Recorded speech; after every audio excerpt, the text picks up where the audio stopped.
അതായത് ഞങ്ങൾ ഒരു ദിവസം ഇങ്ങനെ ഫോൺ ചെയ്തു. ഈ ഫോൺ ഇങ്ങനെ 12 മണിയായിട്ടും തീർന്നില്ല, 2 മണിയായിട്ടും തീർന്നില്ല, 4 മണിയായിട്ടും തീർന്നില്ല, 5:30 വരെ പോയി. അപ്പോഴാണ് ഞങ്ങൾക്ക് മനസ്സിലായത് ഞങ്ങൾ തമ്മിൽ എന്തോ ഉണ്ടെന്ന്. നല്ല പാട്ടുകാരനാണ്, നല്ല സിംഗറാ.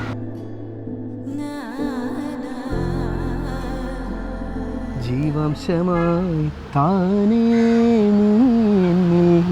കാലങ്ങൾ മുന്നേ വന്നു, ആത്മാവിലേതു ഈറൻ തൂമഞ്ഞായി തോരാതെ പെയ്തു നീയേ. പൂവാടി തേടി പറന്നു. ഞാൻ ആക്ച്വലി ഇവളെ ഫ്രണ്ടാ, പക്ഷേ ഞാൻ ഇവളെങ്ങാട്ടും കൂടുതൽ ഏച്ചിയായിട്ട് അറ്റാച്ച്ഡ് ആണ്. അതേപോലെ തന്നെ ഏച്ചിന്റെ കാര്യത്തിന് ഇവൾ ഓടിയാലും കൂടുതൽ ഞാൻ ഓടിയിട്ടുണ്ട്. മോറോവർ ലൈക്ക് ഒരു സിസ്റ്റേഴ്സ് എന്നുള്ളതിനെക്കാട്ടി ഒരു ട്വിൻസ് പോലെയാ വളർന്നത്. കാരണം ഒരു വയസ്സിന് വ്യത്യാസമുള്ളൂ നമ്മള്.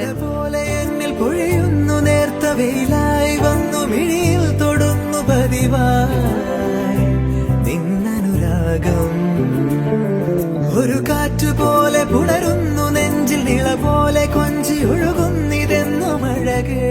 ഇതുവരെ നമ്മൾ അറിയുന്ന ഫാമിലി അറിയുന്ന ഇങ്ങനെ മാട്രിമോണി ആണ്, അങ്ങനെ അത്ര അറിയുന്നത്. പ്ലാൻ ചെയ്താ തോന്നുന്നു രണ്ടാളും പ്ലാൻ ചെയ്ത് മാട്രിമോണിയിൽ അത് ആർക്കായാലും ഡൗട്ട് ഉണ്ടാവും, അവരെ തെറ്റ് പറയാൻ പറ്റില്ല, കാരണം അതുപോലെ ആയിരുന്നു അത് അല്ലേ. അതെ, മാട്രിമോണിയിൽ ഫസ്റ്റ് കണ്ട ആളെ തന്നെ കെട്ടും ചെയ്ത്. അപ്പൊ എന്തോ അതിലെന്തോന്ന് സംതിങ് ഫിഷി ആണോ? ലവ് മാരേജ് ആണോ? ആണോ ആണോ? അസബ്രുള്ള, നമ്മളാരും അറിഞ്ഞില്ലല്ലോ. അപ്പൊ ശരണേട്ടനും ചേച്ചിക്കും ഓൾ ദി ബെസ്റ്റ്. എനിക്ക് തോന്നുന്നു ചേച്ചീൻ്റെ അതേ ക്യാരക്ടറാ ശരണേട്ടനും, ഭയങ്കര കാമാണ്.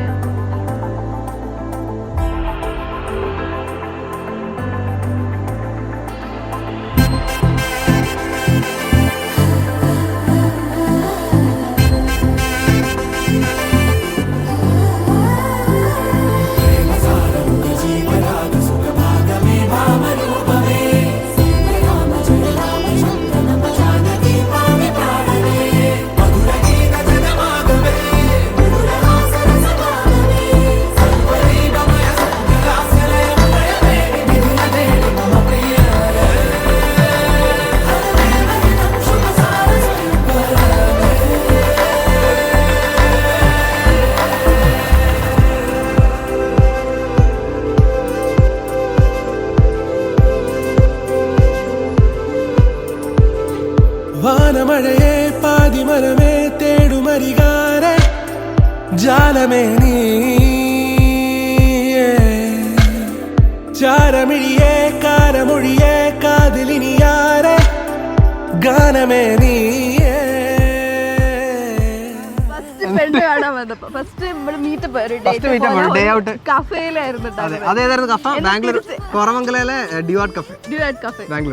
തിരിച്ചു കൊണ്ടാക്കുന്ന സമയത്ത് നേരെ കൊണ്ടുപോയി ഒരു ഓട്ടോക്ക് ചാമ്പി.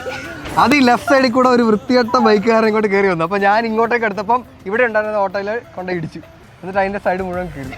എന്നിട്ട് ഓട്ടോക്കാരൻ എൻ്റെ 4,500 രൂപ മേടിച്ചു.